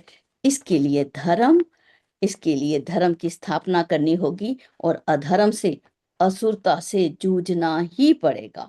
गीता यही सिखाती है, समय की यही पुकार है। राजनीतिक क्रांति तो हम बहुत करते हैं, उसके साथ साथ हमें बौद्धिक और नैतिक क्रांति भी करनी है। अब इसके अंदर बोलते हैं, यदि हमने भी, हमारे लिए गुरुदेव लिखते हैं, यदि हमने भी गीता को सत्य मन से सुना और भगवान के वचनों को हमें कार्य रूप में परिणत करने के लिए कटिबद्ध हो जाना चाहिए। कि मैं कटिबद्ध, सॉरी, कि मुझे ईश्वर का काम जो है मुझे करना ही है। मैं पल प्रतिपल तेरा काम करूंगा। ऐसा जब दृढ़ संकल्प हमारे में हो, हम किसी भी एक पल को भी हम वेस्ट नहीं करेंगे। एक एक पल कीमती है, एक एक क्षण कीमती है। मुझे जो गुरुदेव ने मेरे काम दिया, उसको मैंने पूरी समझदारी, ईमानदारी, जिम्मेवारी और बहादुरी से करना। इस दृढ़ निश्चय के साथ हमने रोज सुबह उठना है और जहां पर हमारी कमी रही, रात को उसको समर्पण, जो कुछ किया सो तूने किया, जो कमी रही वो मेरी, और मैं उसको फिर से पूरे उत्साह से, पूरी प्रेरणा से, पूरे ज्ञान को धारण करते हुए, प्राण रूपी ज्ञान को धारण करते हुए मैं अपने काम को करूंगा। और इसके लिए गुरुदेव लिखते हैं, अगर हम इसके लिए कटिबद्ध हैं तो आत्मनिर्माण, आत्मनिर्माण, परिवार निर्माण, समाज निर्माण, राष्ट्र का निर्माण, विश्व का निर्माण, इसके लिए हमें अपनी पूरी क्षमता, पूरी प्रतिभा, पूरे कौशल, तन मन धन सब जो है इसमें झोंक देना चाहिए। तो ये जो गीता है, तब इसको पढ़ना जो है सार्थक होगा। नहीं तो इसको रटने में तो कितने, तोता रटन तो कितने लोग आए और कितने किए। एक अर्जुन भी अगर आज हम लोग पैदा हम स्वयं हो सकें और अपने आचरण से दूसरों को प्रेरणा दे सकें, अपने आचरण से, उपदेश से नहीं। वो बात जो है, तब मजा आएगा इस गीता को पढ़ने का और समझने का। तो भैया, आपका बहुत बहुत धन्यवाद, आपने ये अवसर हमें दिया, और कि हमने भी उस डाकिये की भूमिका निभाई। आजकल तो बच्चे जानते ही नहीं, लेकिन पहले एक बहुत सुंदर संगीत होता था, डाकिया डाक लाया, डाकिया डाक लाया, खुशी का संदेशा कहीं कहीं दर्दनाक लाया। इसी के साथ मैं अपनी वाणी को विराम देती हूँ। जय गुरुदेव। बाबूजी, आप सभी को मेरा प्रणाम। जय गुरुदेव। जी भैया। बहुत ही सुंदर दीदी। बहुत बहुत आभार। इससे बढ़िया गीता गीता का सार संक्षेप नहीं हो सकता था। जितना बढ़िया आपने सातों अध्यायों का आपने जो इतने कम समय में इसको ले लिया। तो प्रयास यही रहेगा कि इसका सेकंड पार्ट फिर हम लोग कम से कम 3 पार्ट में कंप्लीट किया जाए इसको। तो कम से कम जी। 2 क्लास और इसकी होनी चाहिए। तो हम लोग प्रयास यही करेंगे कि नेक्स्ट सेशन में फिर इसकी क्लास रखी जाए। जी भैया। बहुत सुंदर दीदी, आपने गीता को अपने जीवन में जिया है, अपने श्लोकों को अपने जीवन में उतारा है। वास्तव में गीता जो है जीवन जीने की कला ही सिखाती है। आपने बिल्कुल सही कहा कि श्रीमद् भगवत गीता में कहीं पर भी युद्ध का वर्णन नहीं है। पूरा का पूरा व्यवहारिक जीवन की शिक्षा दी गई है। और आपने जो 3 4 श्लोकों को अपने जीवन में उतारा, प्रैक्टिकल करने की कोशिश की। और जो आपने एक जो बात बताई कि हमसे कुछ नहीं बन पड़े तो हाथ उठा के गुरुदेव के सामने खड़े हो जाओ, ये बहुत बढ़िया है। हमें गुरुदेव के सामने बोलना चाहिए अपने आप को कि ये जो है वास्तव में हमारे अंदर कमी है और हमसे दूर नहीं हो रही है। तो गुरु फिर उस हिसाब से व्यवस्था बनाते हैं। ये बिल्कुल सही बात है। ये मैंने भी अपने जीवन में इसको प्रैक्टिकल करके देखा है। जब हमारे अंदर किसी चीज़ की जिज्ञासा उठती है आत्मिक प्रगति के लिए, तो गुरु कम से कम उसमें कमी नहीं रहने देते हैं। व्यवस्थाएं बनती रहती हैं और ये चलता रहता है। गुरु का ये आश्वासन है। बस यही है कि हम गुरु की कसौटी पे अपनी प्रामाणिकता को हमेशा बनाए रखें। और मुझे लगता है कि आपका जीवन पूरा जो है प्रामाणिक है और कसौटी पे आपने खूब कसा है। बहुत बहुत आभार दीदी इसके लिए। तो प्रणाम। इससे बढ़िया और कुछ नहीं हो सकता था। इसके बाद मेरा निवेदन है बाबूजी से कि आदरणीय बाबूजी का हमें आशीर्वाद प्राप्त हो। तो बाबूजी कृपया हमारे बीच में जो है। जी।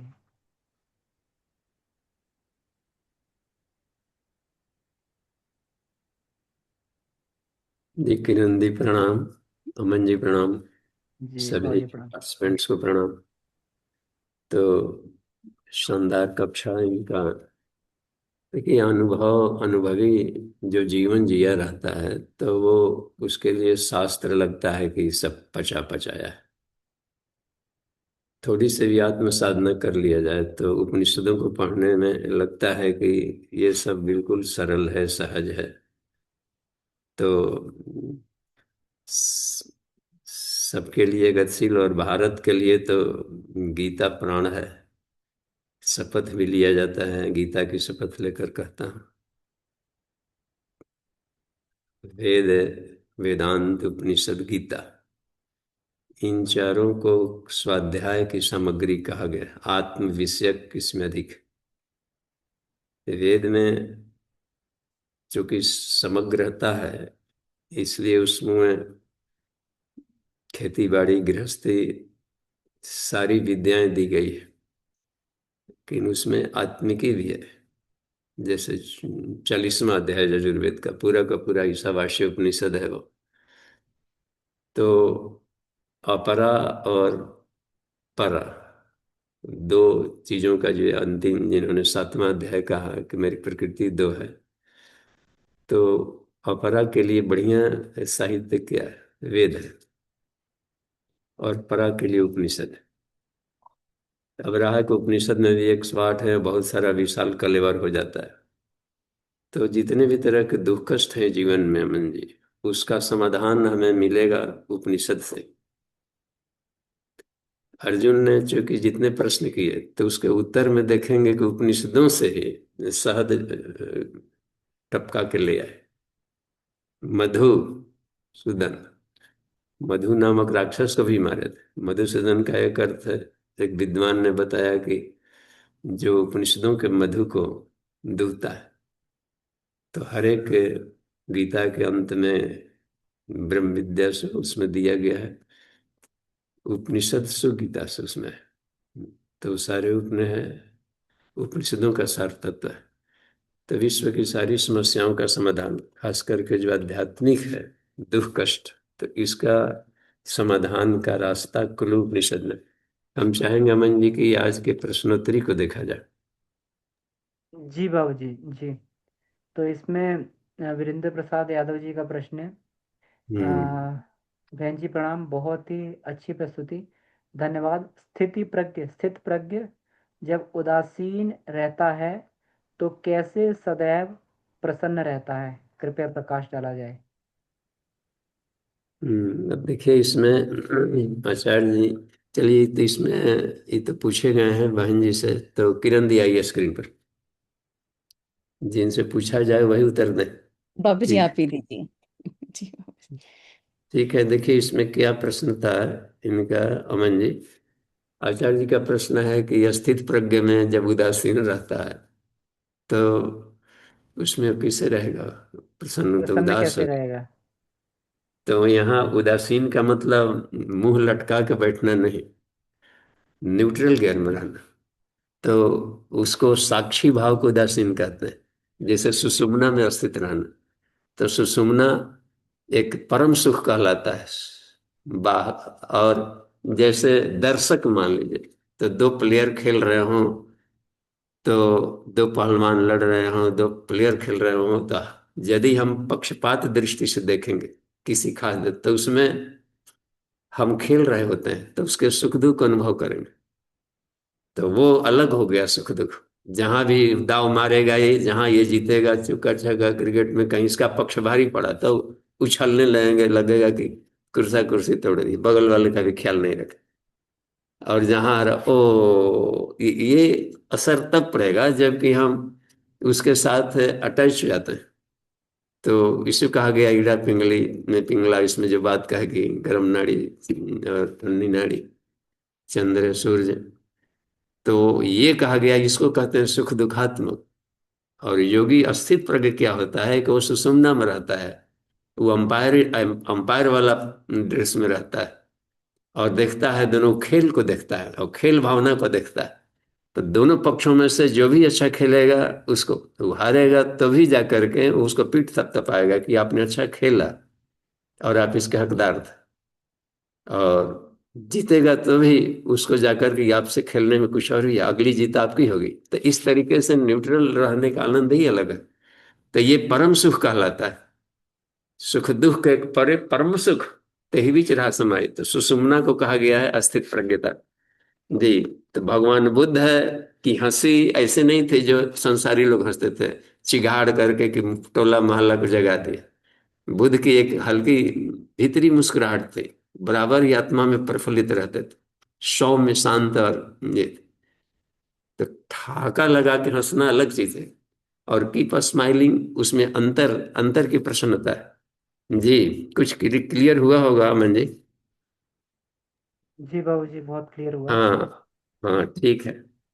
तो उदासीन का मतलब उदास नहीं, उदासीन का मतलब होता है सुषुम्ना में स्थित रहना, किसी पार्टी पक्ष नहीं लेना, निष्पक्ष न्यायकारी, हमेशा आनंद में स्थिति में रहना।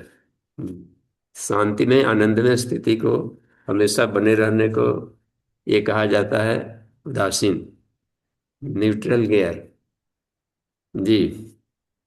जी बाबू जी। तोशन भरद्वाज जी का है, परा और अपरा प्रकृति को स्पष्ट करने की कृपा करें। देखिए द्विविधा प्रकृति इसमें बताया है 7वें अध्याय में, ज्ञान विज्ञान योगो नाम सप्तम अध्याय। तो इसमें वो बता रहे हैं कि हमारी प्रकृति दो प्रकार का है। प्रकृति यानी हमारा स्वभाव, जो हम लोग का स्वभाव है तो ईश्वर का भी स्वभाव है, तो उनकी बुद्धि रूपिणी शक्ति को प्रकृति कहते हैं। तो अपने बुद्धि से इस सृष्टि के सृजन में दो मुख्य घटक बना, एक तो निकाला सबसे प्राण, प्राण एवं प्रकृति, प्राण को ही प्रकृति कहते हैं। और प्राण में दो घटक भूला हुआ, जड़ और चेतन को। तो जो जड़ पक्ष हो गया इसको कह दिया जाता है अपरा, और उसका जो चेतन पक्ष है उसको परा कहते हैं। तो चेतन पक्ष से बन गया जीव, और जड़ पक्ष बन गया ये सारे 24 सारा संसार, ताकि इसको चलाया जा सके। तो इसके आनंद लेने के लिए अपनी प्रकृति को, तो प्राण ही प्रकृति है, और प्राण में दोनों घुला है। अर्धनारीश्वर भी कहा जाता है प्राण को, शिव और शक्ति, ज्ञानयुक्त ऊर्जा कहा जाता है। तो इसी प्रकृति से अपने को एक जीव जीव पक्ष भी बना दिए, और उसको खेलने के लिए संसार भी बना दिया 24 तत्वों का। और आत्मा से इसी को कहते हैं जी। हाँ। जी जी तो बाबू जी। जी। बादशाह राजपूत जी। जी बाबूजी प्रणाम। जी गुरुदेव जी प्रणाम। प्रणाम। सभी साधकों को प्रणाम। बाबूजी दीदी का ये क्लास बहुत ही अच्छा रहा है, और हमको बहुत बहुत धन्यवाद। उन्होंने हमारी जिज्ञासा इसमें बताई कि दो है ना, श्रद्धा वहां लभते ज्ञानम, अभेद दर्शनम ज्ञानम, इसको स्पष्ट करें। देखिए, अभेद दर्शनम में आई जिस बात इसमें आ गई थी, कि इसमें आया था जगह की विद्या विनय संपन्न ब्राह्मणे गवि हस्तिनी सुनी चैव स्वपाके च पंडिता समदर्शिना। तो सब में एक समान, चाहे विद्या विनय से संपन्न ब्राह्मण हो, अत्यंत पढ़ा लिखा, बिल्कुल ही ज्ञानी और सारे आचरण है ब्राह्मण का, ऐसे ब्राह्मण को सामने है, चारों तत्व को एक साथ लाया जाए। तो विद्या विनय संपन्न ब्राह्मण, गवि गाय को भी साथ में रखे, हस्तिनी हाथी को भी साथ में रखिए, तीन अभी लाइन से सबको पैरेलल में खड़ा करें। और उसमें हम देखें सुनी चैव, कूटने नहीं, स्वपाकिच, और जिसको कहा जाता अत्यंत अंत्यज पिछड़ा चंडाल कहीं का, जिसको बिल्कुल ही असभ्य असंस्कृत हो, कुसंस्कारी हो, बिल्कुल ही हर तरीके से गर्हित जैसे व्यक्ति है।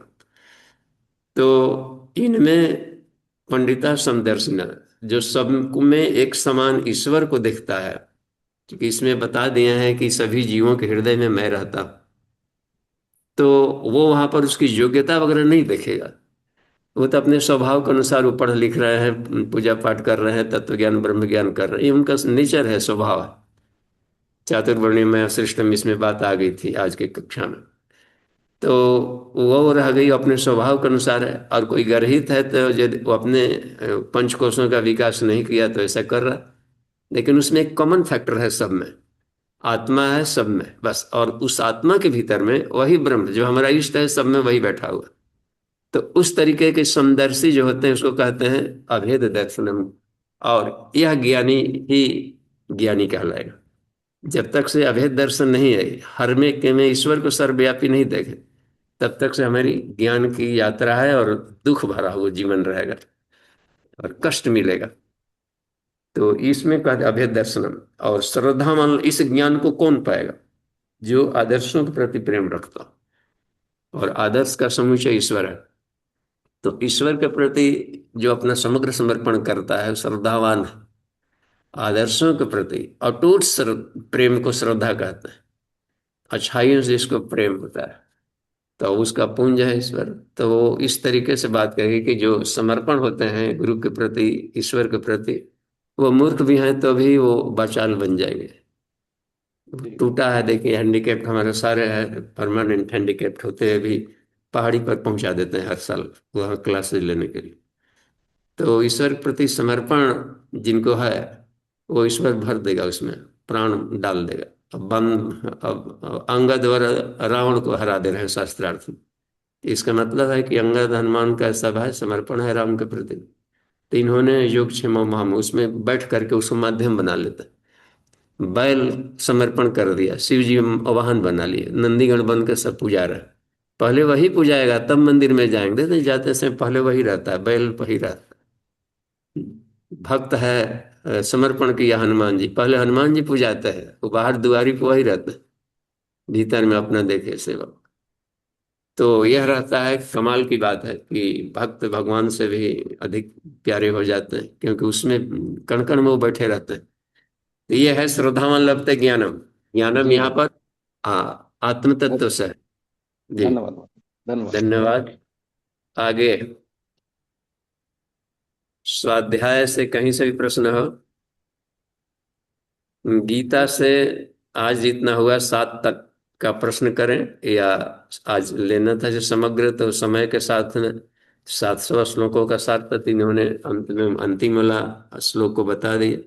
यत्र योगेश्वर कृष्ण पार्थ यत्र पार्थ धनुर्धन, वहां पर श्री विजय नीति मति निश्चित रूप से होती है। तो अंतिम श्लोक को भी लिया है इन्होंने। तो पूरे के पूरे अगले कक्षा अभी बाकी है हम लोग का, जो एक एक श्लोक लेकर हम लोग चर्चा किए हैं, उसमें से 14 श्लोकों तक हो गया, 14 अध्याय तक। अगले रविवार जो नेक्स्ट संडे संडे आएंगे, तो कुछ संडे आएंगे इसमें 15वां अध्याय का हम लोग एक एक श्लोक को लेंगे, एक एक पर उसकी आध्यात्मिक वैज्ञानिक विवेचना करते चलेंगे। और 15 16 को हम लोग इस अगले गुप्त नवरात्रि से पहले ले लेंगे। ठीक है। तो प्रश्न, चलिए कहीं पर स्वाध्याय क्रम में कुछ बात बनती हो, या साधना आत्म संयम योग आया है आज, तो उसमें भी देखिए अन्नमय कोश भी आया है, इसमें युक्ताहार विहार से सब बात आ गई है। आज के मनोमय कोश भी आया है 6वां में, आत्म संयम योग, मन बंधन में रहता है, नियंत्रण में नहीं आता। अभ्यास न अभ्यास है न तू कौन दे वैराग्यण, अभ्यास और वैराग्य, और वैराग्य होता है ज्ञान के द्वारा। ज्ञान न हो तो इंद्रिय और विषय, इन दोनों के चिपकाव की विस्कोसिटी खत्म नहीं हो सकती। ज्ञान ही वह जल है कि एकदम चिपकाव को प्रेम में बदल देगा, दिव्य प्रेम में। तो वासनात्मक प्रेम को दिव्य प्रेम में बदलता है। वाह, तो यह है निर्मल, नहीं ज्ञाने न सदृशम पवित्रम यह विद्यते। सब आज के ही कक्षा में थे जी। तो अभी है, काफी समय है, 14 मिनट का हम लोग लाभ ले सकते हैं।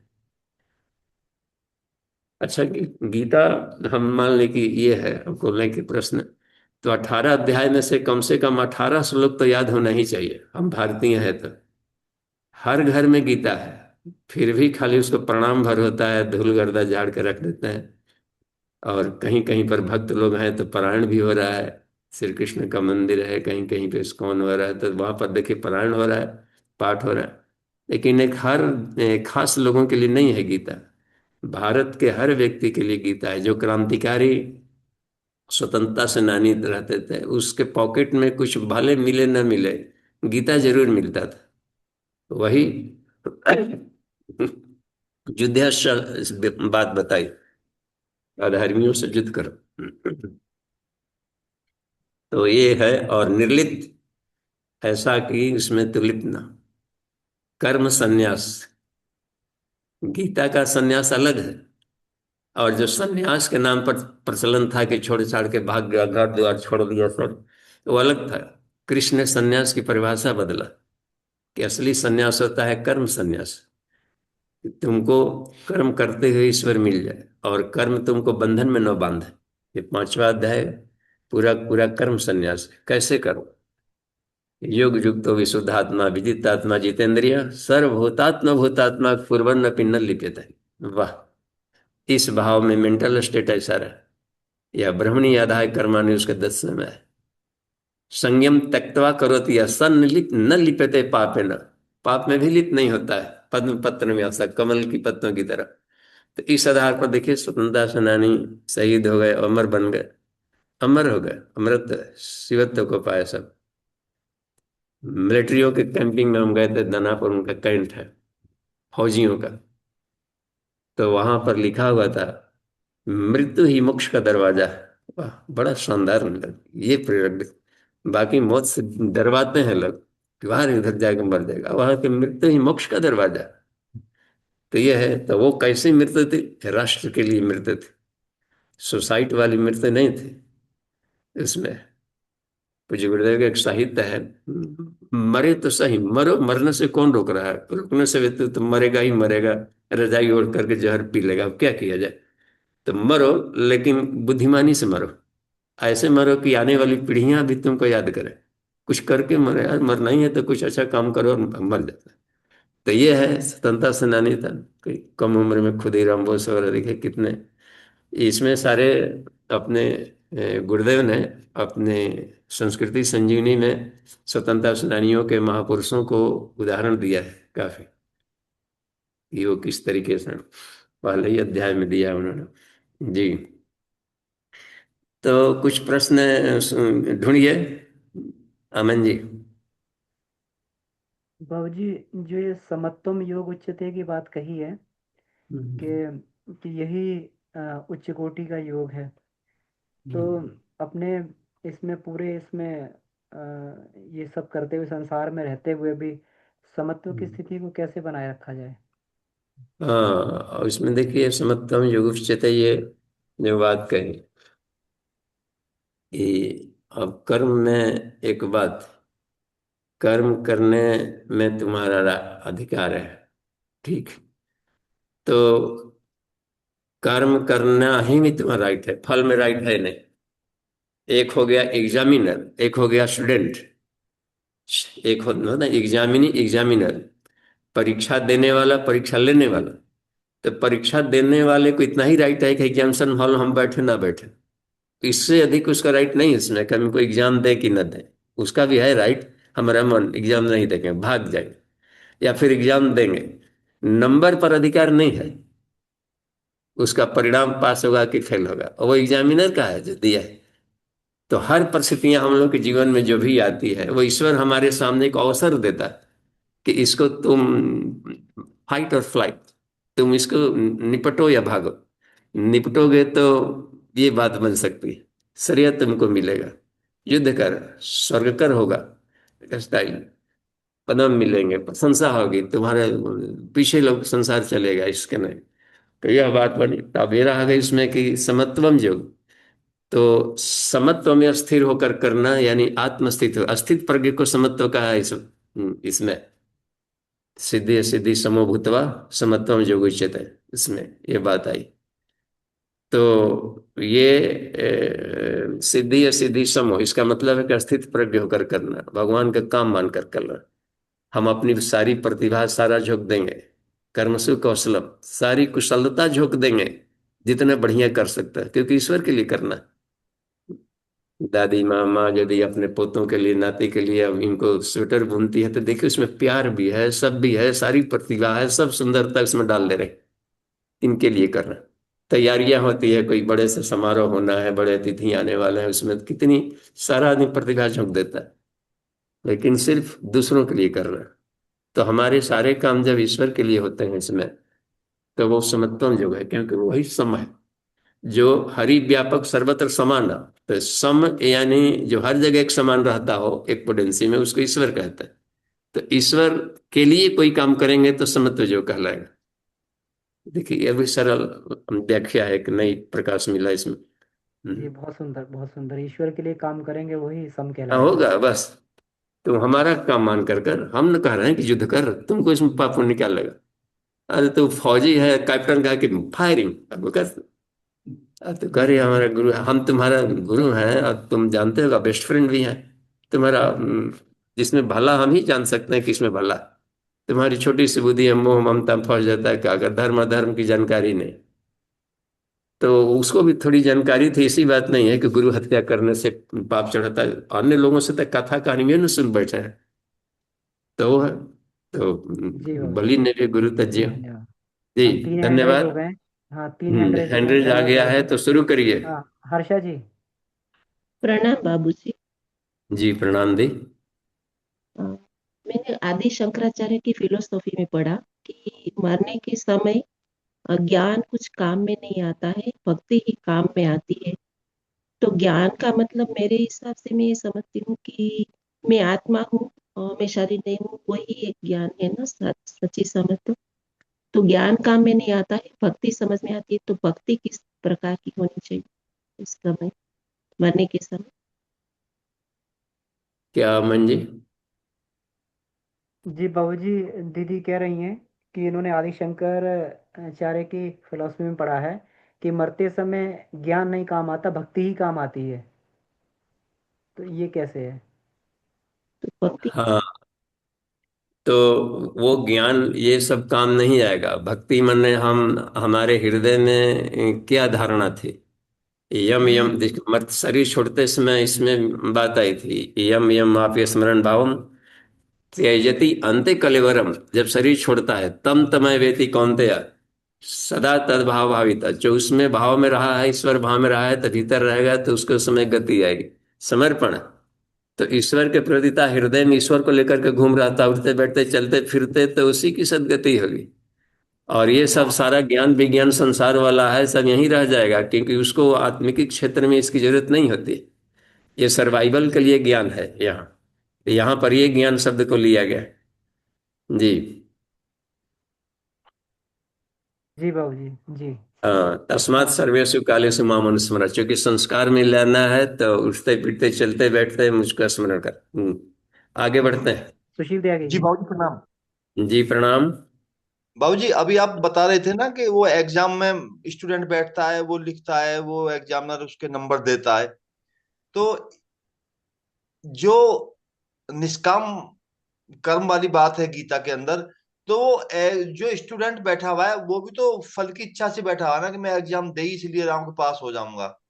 तो ये जो एक निष्काम फल में कभी कभी मन उलझ जाता है कि जो भी हम कर रहे हैं कर तो सब फल की इच्छा से रहे हैं, वो एक यदि बड़े रूप में सोचा जाए तो फल की इच्छा के बगैर तो नहीं एक्टिव हो रहे हैं ना कहीं तो है कुछ ना कुछ हमारा। हाँ, तो ये इसलिए ये भ्रामक लगता है ये वाक्य, कि माँ फलेशु का मतलब यहाँ पर है, उसमें चिपकाओ मत रह कि इतना नंबर आएगा ही आएगा, फर्स्ट डिवीजन आएगा ही आएगा। अब उसका हम अपने से लिख दिए फर्स्ट डिवीजन लायक, लेकिन अब एग्जामिनर का एंगल ऑफ विजन क्या है देखने का।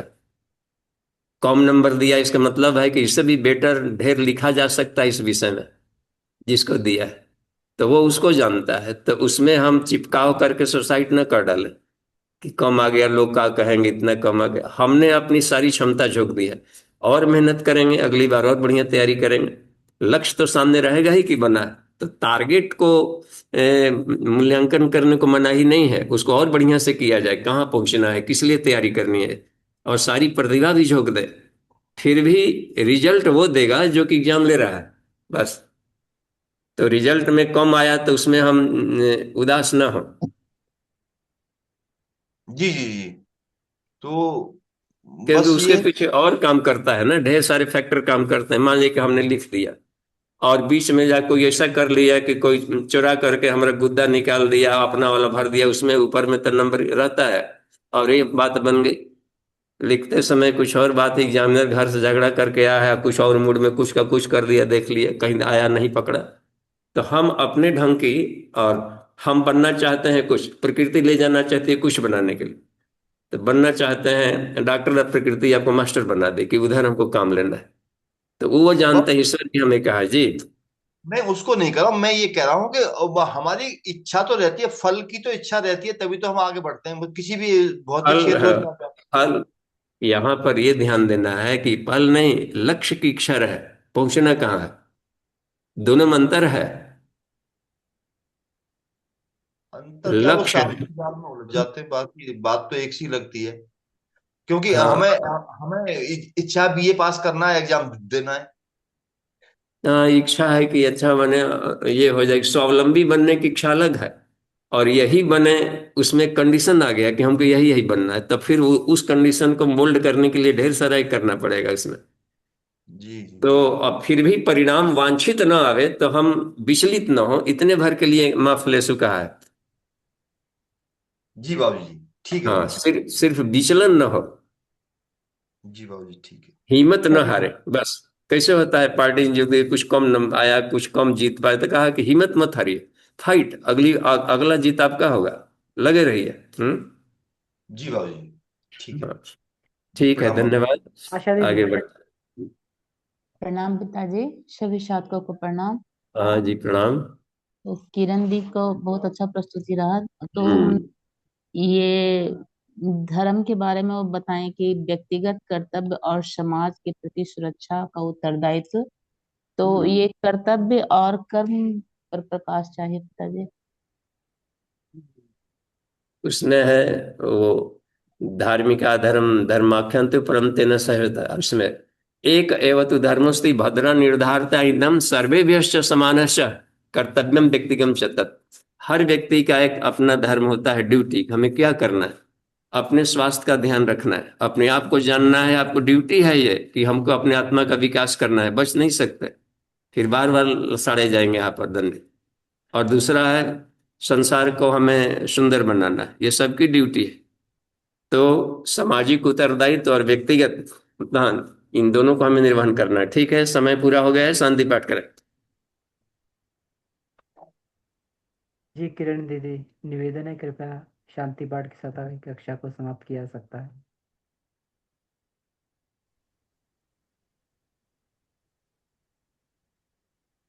जी आइए शांति पाठ करते हैं, आज की कक्षा को ही समाप्त करते हैं। ओ शांति शांति शांति। जी समाप्त। सभी को प्रणाम, धन्यवाद।